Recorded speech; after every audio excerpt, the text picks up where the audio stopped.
Kuliah perdana program peningkatan kualifikasi akademik guru Madrasah Diniyah Jawa Timur 2018. Pada kesempatan kali ini diselenggarakan kuliah perdana bagi guru-guru Madrasah Diniyah di Jawa Timur tahun 2018 yang telah mendapatkan program beasiswa mengikuti pendidikan jenjang strata 1. Program pendidikan kualifikasi ini dilaksanakan di berbagai universitas penyelenggara.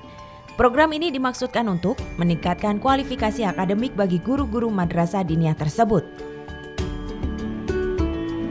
Bertempat di Islamic Center Surabaya, peserta yang hadir pada kuliah perdana ini lebih dari 1.000 orang. Beasiswa untuk guru-guru Madrasah Diniyah di tahun 2018 ini sudah mencapai 11.900 lebih penerima dari sejak pertama program ini diluncurkan tahun 2003. Para penerima beasiswa tersebut akan mengikuti perkuliahan lengkap selama 8 semester dan selanjutnya akan kembali pada madrasah dari masing-masing asalnya.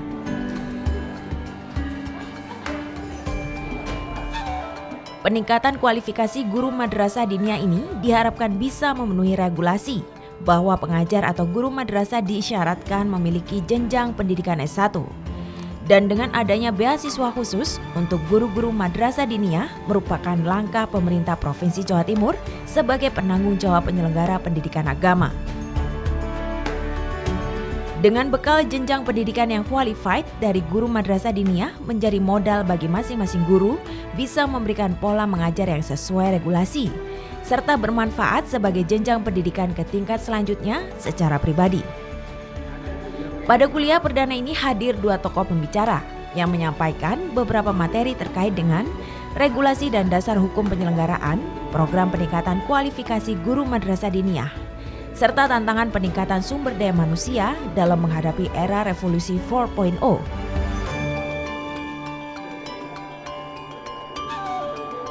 Ada pendidikan berbasis agama Islam, pendidikan umum berbasis agama Islam, MI, MTS, MA, Madrasah Aliyah Keagamaan, itu masuk. Yang terakhir lahir pendidikan di Diniyah, pendidikan keagamaan Islam. Masing-masing ini ada jalurnya nanti, ya. Jadi pendidikan formal jenjang dasar itu adalah dua dan stop. Yang menengah adalah kuliah. Ini semuanya ada di pesantren, tidak boleh ada di luar pesantren. Itu tidak mau mengikuti sistem apakah pendidikan umum atau pendidikan diniyah, tidak mau. Jalan keluarnya mereka dikasih tempat namanya pendidikan pesantren mu'adzalah. Yang di Jawa Timur sendiri ada 158 perguruan tinggi Islam. Anda bisa bayangkan membawai sedemikian banyak perguruan tinggi Islam. Satu saja sulitnya minta ampun, mestinya minta ampun, apalagi sekian. Oleh karena itu, Bapak sekalian yang hormati, saya sangat bersyukur ya, ada di antara kita ini perguruan tinggi swasta yang kehadirannya sangat-sangat produktif dan memberikan kontribusi yang sangat bagus untuk masyarakat Indonesia, terutama untuk masyarakat di Jawa Timur.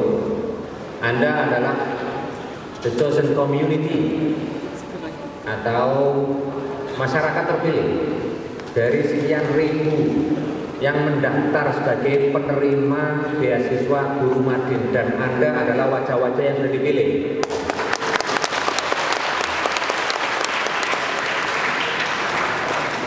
Oleh karena itu, sebagai sikap syukur dan konsekuensi cara menjaga sikap syukur itu, maka marilah kita tanamkan sikap positif, ya, untuk secara bertanggung jawab menyelesaikan seluruh rangkaian kegiatan yang dibicarakan oleh kampus masing-masing.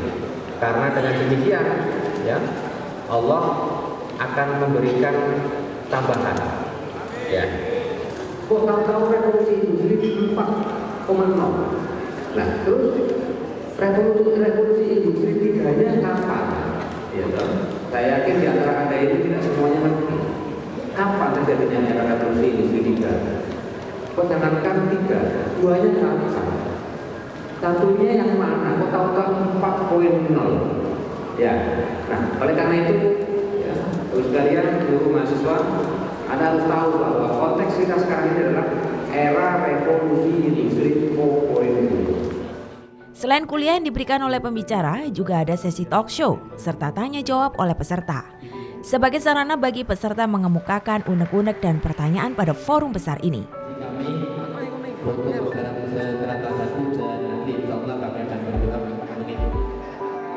Dan di akhir sesi, Gubernur Jawa Timur Dr. Haji Soekarwo memberikan kuliah bagaimana historis program peningkatan kualifikasi guru-guru madrasah diniyah dan betapa pentingnya peran pendidikan diniyah sebagai salah satu unsur membangun sumber daya manusia yang berkualitas.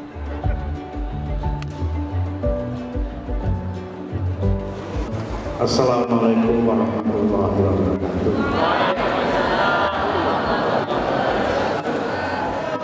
Bismillahirrahmanirrahim.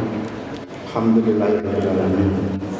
Salatu wassalamu ala asrofil anbiya'i wal mursalin sayyidina wa maulana Muhammadin wa ala alihi wa sahbihi.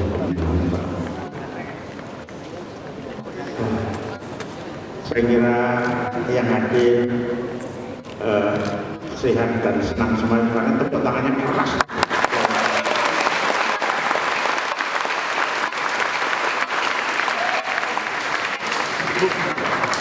Ciri-ciri orang gembira adalah tepuk tangan, kalau banyak orang, kalau sepi nyanyi.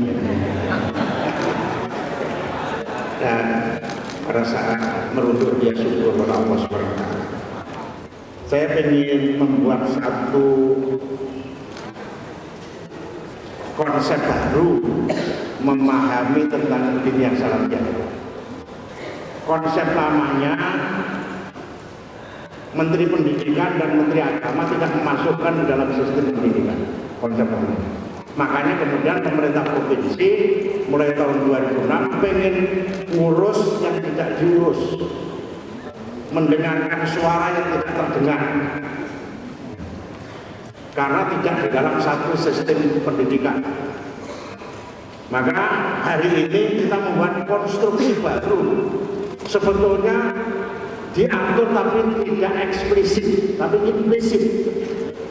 Tidak diatur secara konkret, tapi ada. Itu yang kita ingin hari ini sampaikan, pendekatan yuridis, sosiologis, bukan yuridis formilnya, tapi yuridis sosiologis. Ini hasil dari BPS September tahun 2017 yang dipublikasi bulan Maret tahun 2018. Desanya 8.501, di pemilu tinggal 8.497, yang 4 desa tenggelam di Lampung. Masih ada tapi tidak ada orangnya. Maka di TPS-nya nggak ada, tapi masih ditulis 8.500. Itu semua datanya. Bagaimana kalau kita rekonstruksi pikiran ini? Pak Hamid kita rekonstruksi, Pak Master kita rekonstruksi. Kalau dulu berpendapat di luar peraturan perundangan, sekarang kita rekonstruksi di dalam peraturan yang belum jelas pengaturannya. Caranya adalah masuk sistem pendidikan nasional dan nanti akan diurus oleh Pak Saiful Rahman tentang sertifikasi. Umur cucu juga banyak sudah saya cucu beliau berapa? 9 ya, 9. Jadi seumur. Maka nyedotnya rokok itu juga hampir sama. Ya, nyedotnya rokok. Pertama, konsep itu memang real di Jawa Timur itu diniatkan. Yang kedua, kita tidak bisa melepas, kita tidak ada gunanya pertumbuhan baik, kelompok kelas menengah naik, tapi ada trap tentang kualitas SDM. Human capital kita pada posisi jelek, turun. Kita tidak, kalau sudah turun, tidak sulit naik.